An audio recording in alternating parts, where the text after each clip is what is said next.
3 راتیں بعد قاہرہ تاریک رات کی آغوش میں گہری نیند سویا ہوا تھا۔ ایک روز پہلے قاہرہ کے لوگوں نے دیکھا تھا کہ ان کی فوج جو مصر سے تیار کی گئی تھی شہر سے باہر جا رہی تھی۔ انہیں بتایا گیا تھا کہ فوج جنگی مشق کے لیے شہر سے باہر گئی ہے۔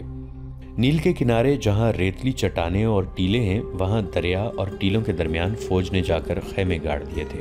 فوج پیادہ بھی تھی، سوار بھی۔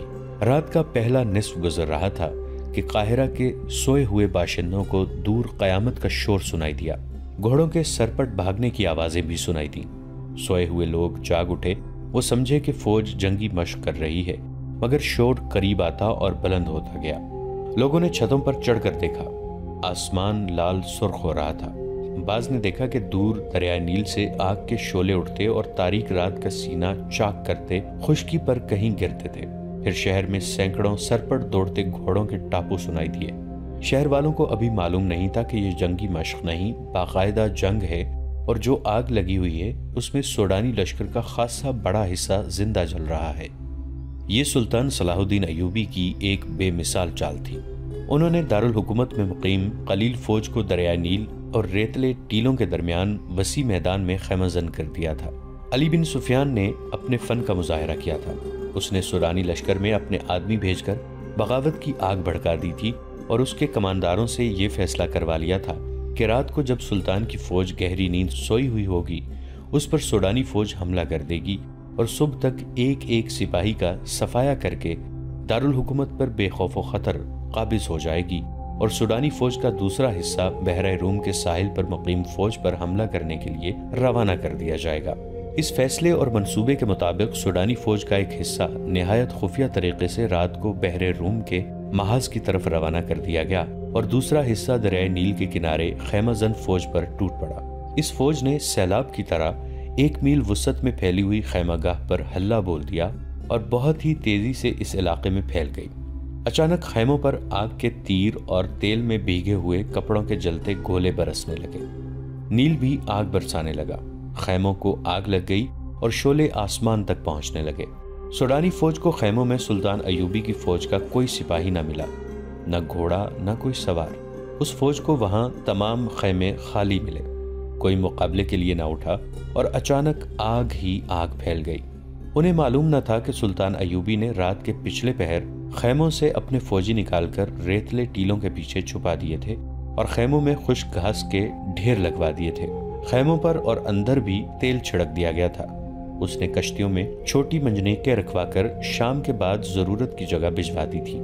چوں ہی سوڈانی فوج خیمہ گاہ میں آئی، سلطان کی چھپی ہوئی فوج نے آگ والے تیر اور نیل سے کشتیوں میں رکھی ہوئی منجنیقوں نے آگ کے گولے پھینکنے شروع کر دیے۔ خیموں کو آگ لگی تو گھاس اور تیل نے وہاں دوزخ کا منظر بنا دیا۔ سوڈانیوں کے گھوڑے اپنے پیادہ سپاہیوں کو روندنے لگے۔ سپاہیوں کے لیے آگ سے نکلنا ناممکن ہو گیا۔ چیخوں نے آسمان کا جگر چاک کر دیا۔ اس قدر آگ نے رات کو دن بنا دیا۔ سلطان ایوبی کی مٹھی بھر فوج نے آگ میں جلتے سوڈانیوں کی فوج کو گھیرے میں لے لیا۔ جو آگ سے بچ کر نکلنا چاہتے تھے وہ تیروں کا نشانہ بن جاتے۔ جو فوج بچ گئی وہ بھاگ نکلی۔ ادھر سوڈانیوں کی جو فوج محاذ کی طرف سلطان کی فوج پر حملہ کرنے جا رہی تھی اس کا بھی صلاح الدین ایوبی نے انتظام کر رکھا تھا۔ چند ایک دستے گھات لگائے بیٹھے تھے۔ ان دستوں نے اس فوج کے پچھلے حصے پر حملہ کر کے ساری فوج میں بھگدڑ مچا دی۔ یہ دستے ایک حملے میں جو نقصان کر سکتے تھے کر کے اندھیرے میں غائب ہو گئے۔ سوڈانی فوج سنبھل کر چلی تو پچھلے حصے پر ایک اور حملہ ہوا۔ یہ برق رفتار سوار تھے جو حملہ کر کے غائب ہو گئے۔ صبح تک اس فوج کے پچھلے حصے پر 3 حملے ہوئے۔ سوڈانی سپاہی اسی سے بد دل ہو گئے۔ انہیں مقابلہ کرنے کا تو موقع ہی نہیں ملتا تھا۔ دن کے وقت کمانداروں نے بڑی مشکل سے فوج کا حوصلہ بحال کیا، مگر رات کو کوچ کے دوران ان کا پھر وہی حشر ہوا۔ دوسری رات تاریکی میں ان پر تیر بھی برسے۔ انہیں اندھیرے میں گھوڑے دوڑنے کی آوازیں سنائی دیتی تھیں جو ان کی فوج کے عقب میں کشت و خون کرتی دور چلی جاتی تھیں۔ 3-4 یورپی مورخوں نے، جن میں لین پول اور ولیم خاص طور پر قابل ذکر ہیں، لکھا ہے کہ دشمن کی کثیر نفری پر رات کے وقت چند ایک سواروں سے عقبی حصے پر شب خون مارنا اور غائب ہو جانا سلطان ایوبی کی ایسی جنگی چال تھی جس نے آگے چل کر صلیبیوں کو بہت نقصان پہنچایا۔ اس طرح سلطان ایوبی دشمن کی پیش قدمی کی رفتار کو بہت سست کر دیتے تھے اور دشمن کو مجبور کر دیتے کہ وہ ان کی پسند کے میدان میں لڑے جہاں سلطان ایوبی نے جنگ کا پانسا پلٹنے کا انتظام رکھا ہوتا تھا۔ ان مورخین نے سلطان ایوبی کے ان جانباز سواروں کی جرت اور برق رفتاری کی بہت تعریف کی ہے۔ آج کے جنگی مبصر جن کی نظر جنگوں کی تاریخ پر ہے، رائے دیتے ہیں کہ آج کے کمانڈو اور گوریلا آپریشن کا موجد صلاح الدین ایوبی ہے۔ وہ اس طریقہ جنگ سے دشمن کے منصوبے درہم برہم کر دیا کرتے تھے۔ سوڈانیوں پر انہوں نے یہی طریقہ آزمایا اور صرف 2 راتوں کے بار بار کے شبخون سے انہوں نے سوڈانی سپاہیوں کا لڑنے کا جذبہ ختم کر دیا۔ ان کی قیادت میں کوئی دماغ نہ تھا، یہ قیادت فوج کو سنبھال نہ سکی۔ اس فوج میں علی بن سفیان کے بھی آدمی سوڈانی سپاہیوں کے بیس میں موجود تھے۔ انہوں نے یہ افواہ پھیلا دی کہ عرب سے ایک لشکر آ رہا ہے جو انہیں کاٹ کے رکھ دے گا۔ انہوں نے بددلی اور فرار کا رجحان پیدا کرنے میں پوری کامیابی حاصل کی۔ فوج غیر منظم ہو کر بکھر گئی۔ نیل کے کنارے اس فوج کا جو حشر ہوا وہ عبرتناک تھا۔ یہ افواہ غلط ثابت نہ ہوئی کہ عرب سے فوج آ رہی ہے۔ نور الدین زنگی کی فوج آ گئی جس کی نفری بہت زیادہ نہیں تھی۔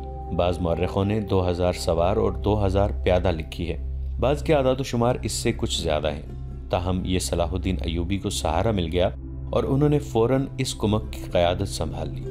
اس کیفیت میں جبکہ سوڈانیوں کا 50,000 لشکر سلطان ایوبی کے آگ کے پھندے میں اور ادھر صحرا میں شبخونوں کی وجہ سے بد نظمی کا شکار ہو گیا تھا، یہ تھوڑی سی کمک بھی کافی تھی۔ سلطان ایوبی اس کمک سے اور اپنی فوج سے سوڈانیوں کا قتل عام کر سکتے تھے، لیکن انہوں نے ڈپلومیسی سے کام لیا۔ سوڈانی کمان کے کمانداروں کو پکڑا اور انہیں ذہن نشین کرایا کہ ان کے لیے تباہی کے سوا کچھ نہیں رہا، لیکن وہ انہیں تباہ نہیں کرے گا۔ کمانداروں نے اپنا حشر دیکھ لیا تھا۔ وہ اب سلطان کے عتاب اور سزا سے خائف تھے، لیکن سلطان نے انہیں بخش دیا اور سزا دینے کی بجائے سوڈانیوں کی بچی کچی فوج کو سپاہیوں سے کاشتکاروں میں بدل دیا۔ انہیں زمینیں دیں اور کھیتی باڑی میں انہیں سرکاری طور پر مدد دی اور پھر انہیں یہ اجازت بھی دی کہ ان میں سے جو لوگ فوج میں بھرتی ہونا چاہیں ہو سکتے ہیں۔ سوڈانیوں کو یوں دانش مندی سے ٹھکانے لگا کر صلاح الدین ایوبی نے نور الدین زنگی کی بھیجی ہوئی فوج اور اپنی فوج کو یکجا کر کے اس میں وفادار سوڈانیوں کو بھی شامل کر کے ایک فوج منظم کی اور صلیبیوں پر حملے کے منصوبے بنانے لگے۔ انہوں نے علی بن سفیان سے کہا کہ وہ اپنے جاسوسوں اور شب خون مارنے والے جانبازوں کے دستے فوراً تیار کریں۔ ادھر صلیبیوں نے بھی جاسوسی اور تخریب کاری کا انتظام مستحکم کرنا شروع کر دیا۔ صلاح الدین ایوبی کے دور کے وقائع نگاروں کی تحریروں میں ایک شخص سیف اللہ کا ذکر ان الفاظ میں آتا ہے کہ اگر کسی انسان نے صلاح الدین ایوبی کی عبادت کی ہے تو وہ سیف اللہ تھا۔ سلطان ایوبی کے گہرے دوست اور دست راست بہاؤالدین شداد کی اس ڈائری میں جو آج بھی عربی زبان میں محفوظ ہے، سیف اللہ کا ذکر ذرا تفصیل سے ملتا ہے۔ یہ شخص جس کا نام کسی باقاعدہ تاریخ میں نہیں ملتا، صلاح الدین ایوبی کی وفات کے بعد 13 سال زندہ رہا۔ وقائع نگار لکھتے ہیں کہ اس نے عمر کے یہ آخری 17 سال سلطان ایوبی کی قبر کی مجاوری میں گزارے تھے۔ اس نے وصیت کی تھی کہ وہ مر جائے تو اسے سلطان کے ساتھ دفن کیا جائے، مگر سیف اللہ کی کوئی حیثیت نہیں تھی۔ وہ ایک گمنام انسان تھا جسے عام قبرستان میں دفن کیا گیا، اور وہ وقت جلدی ہی آ گیا کہ اس قبرستان پر انسانوں نے بستی آباد کر لی اور قبرستان کا نام و نشان مٹا ڈالا۔ تاریخی لحاظ سے سیف اللہ کی اہمیت یہ تھی کہ وہ سمندر پار سے صلاح الدین ایوبی کو قتل کرنے آیا تھا۔ اس وقت اس کا نام میگنا نامریوس تھا۔ اس نے اسلام کا صرف نام سنا تھا، اسے کچھ علم نہیں تھا کہ اسلام کیسا مذہب ہے۔ صلیبیوں کے پروپیگنڈے کے مطابق اسے یقین تھا کہ اسلام ایک قابل نفرت مذہب اور مسلمان ایک قابل نفرت فرقہ ہے جو عورتوں کا شیدائی اور انسانی گوشت کھانے کا عادی ہے۔ لہٰذا میگنا نامریوس جب کبھی مسلمان کا لفظ سنتا تھا تو وہ نفرت سے تھوک دیا کرتا تھا۔ وہ بے مثال جرت کا مظاہرہ کرتے ہوئے جب صلاح الدین ایوبی تک پہنچا تو میگنا نامریوس قتل ہو گیا اور اس کے مردہ وجود سے سیف اللہ نے جنم لیا۔ تاریخ میں ایسے حکمرانوں کی کمی نہیں جنہیں قتل کیا گیا یا جن پر قاتلانہ حملے ہوئے، لیکن سلطان صلاح الدین ایوبی رحمۃ اللہ علیہ تاریخ کی ان معدود چند شخصیتوں میں سے ہیں جنہیں قتل کرنے کی کوششیں دشمنوں نے بھی کیں اور اپنوں نے بھی، بلکہ اپنوں نے انہیں قتل کرنے کی غیروں سے زیادہ سازشیں کی۔ یہ امر افسوسناک ہے کہ سلطان ایوبی کی داستان ایمان افروز کے ساتھ ساتھ ایمان فروشوں کی کہانی بھی چلتی ہے۔ اس لیے صلاح الدین ایوبی نے بارہا کہا تھا، تاریخ اسلام وہ وقت جلدی دیکھے گی جب مسلمان رہیں گے تو مسلمان ہی، لیکن اپنا ایمان بیچ ڈالیں گے اور صلیبی ان پر حکومت کریں گے۔ آج ہم وہ وقت دیکھ رہے ہیں۔ سیف اللہ کی کہانی اس وقت سے شروع ہوتی ہے جب سلطان ایوبی رحمۃ اللہ علیہ نے صلیبیوں کا متحدہ بیڑا بحرہ روم میں نظر آب و آتش کیا تھا۔ ان کے کچھ بحری جہاز بچ کر نکل گئے تھے۔ سلطان ایوبی بحرہ روم کے ساحل پر اپنی فوج کے ساتھ موجود رہے اور سمندر میں سے زندہ نکلنے والے صلیبیوں کو گرفتار کرتے رہے۔ ان میں 7 لڑکیاں بھی تھیں جن کا تفصیلی ذکر ہم پہلے کر چکے ہیں۔ مصر میں سلطان کی سوڈانی سپاہ نے بغاوت کر دی جسے سلطان نے دبا لیا۔ انہیں سلطان زنگی کی بھیجی ہوئی کمک بھی مل گئی۔ اب وہ صلیبیوں کے عزائم کو ختم کرنے کے منصوبے بنانے لگے۔ بحرہ روم کے پار روم شہر کے مضافات میں صلیبی سربراہوں کی کانفرنس ہو رہی تھی۔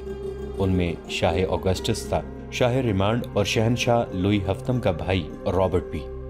اس کانفرنس میں سب سے زیادہ قہر و غضب میں آیا ہوا ایک شخص تھا جس کا نام ایملرک تھا۔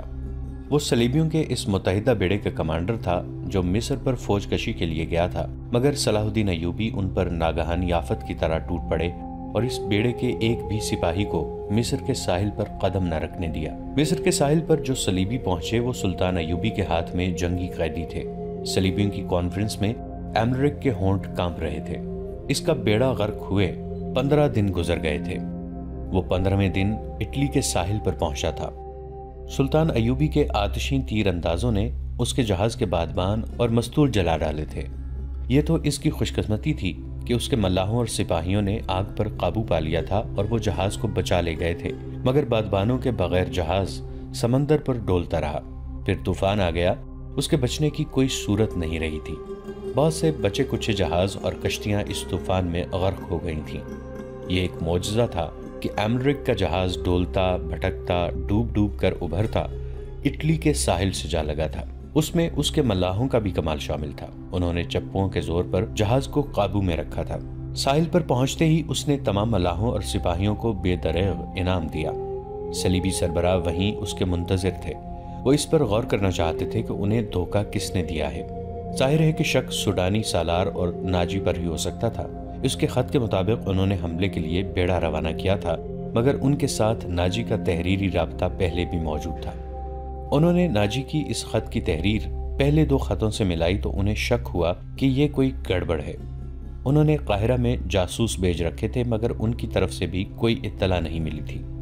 انہیں یہ بتانے والا کوئی نہیں تھا کہ سلطان صلاح الدین ایوبی نے ناجی اور اس کے سازشی سالاروں کو خفیہ طریقے سے مروا دیا اور رات کی تاریکی میں گمنام قبروں میں دفن کر دیا تھا، اور صلیبی سربراہوں اور بادشاہوں کے وہم و گمان میں بھی یہ بات نہیں آ سکتی تھی کہ جس خط پر انہوں نے بیڑا روانہ کیا تھا وہ خط ناجی کا ہی تھا، مگر حملے کی تاریخ سلطان ایوبی نے تبدیل کر کے لکھی تھی۔ جاسوسوں کو ایسی معلومات کہیں سے بھی نہیں مل سکتی تھیں۔ یہ کانفرنس کسی نتیجے پر نہ پہنچ سکی۔ ایملرک کے منہ سے بات تک نہیں نکلتی تھی۔ وہ شکست خوردہ تھا، غصے میں بھی تھا اور تھکا ہوا بھی تھا۔ کانفرنس اگلے روز کے لیے ملتوی کر دی گئی۔ رات کے وقت یہ تمام سربراہ شکست کا غم شراب میں ڈبو رہے تھے۔ ایک آدمی اس محفل میں آیا، اسے صرف ریمانڈ جانتا تھا۔ وہ ریمانڈ کا قابل اعتماد جاسوس تھا۔ وہ حملے کی شام مصر کے ساحل پر اترا تھا۔ اس سے تھوڑی ہی دیر بعد صلیبیوں کا بیڑا آیا اور اس نے آنکھوں کے سامنے یہ بیڑا سلطان ایوبی کی قلیل فوج کے ہاتھوں تباہ ہوتا دیکھا تھا۔ یہ جاسوس مصر کے ساحل پر رہا اور اس نے بہت سی معلومات مہیا کر لی تھی۔ ریمانڈ نے اس کا تعارف کرایا تو سب اس کے گرد جمع ہو گئے۔ اس جاسوس کو معلوم تھا کہ صلیبی سربراہوں نے سلطان ایوبی کو قتل کرانے کے لیے رابن نام کا ایک ماہر جاسوس سمندر پار بھیجا تھا، اور اس کی مدد کے لیے 5 آدمی اور 7 جوان اور خوبصورت لڑکیاں بھیجی گئی تھیں۔ اس جاسوس نے بتایا کہ رابن زخمیوں کے ساتھ زخمی ہونے کا بہانہ کر کے صلاح الدین ایوبی کے کیمپ میں پہنچ گیا تھا۔ اس کے 5 آدمی تاجروں کے بھیس میں تھے۔ ان میں کرسٹوفر نام کے ایک آدمی نے ایوبی پر تیر چلایا، مگر تیر خطا گیا۔ 5 آدمی پکڑے گئے اور 7 لڑکیاں بھی پکڑی گئیں۔ انہوں نے کہانی تو اچھی گھڑ لی تھی۔ سلطان ایوبی نے لڑکیوں کو پناہ میں لے لیا اور 5 آدمیوں کو چھوڑ دیا، مگر ایوبی کا ایک ماہر سراغ رساں جس کا نام علی بن سفیان ہے اچانک آ گیا اور اس نے سب کو گرفتار کر لیا اور 5 میں سے ایک آدمی کو سب کے سامنے قتل کرا کے دوسروں سے اقبال جرم کروا لیا۔ جاسوس نے کہا، میں نے اپنے متعلق بتایا تھا کہ میں ڈاکٹر ہوں، اس لیے سلطان نے مجھے زخمیوں کی مرہم پٹی کی ڈیوٹی دے رکھی تھی۔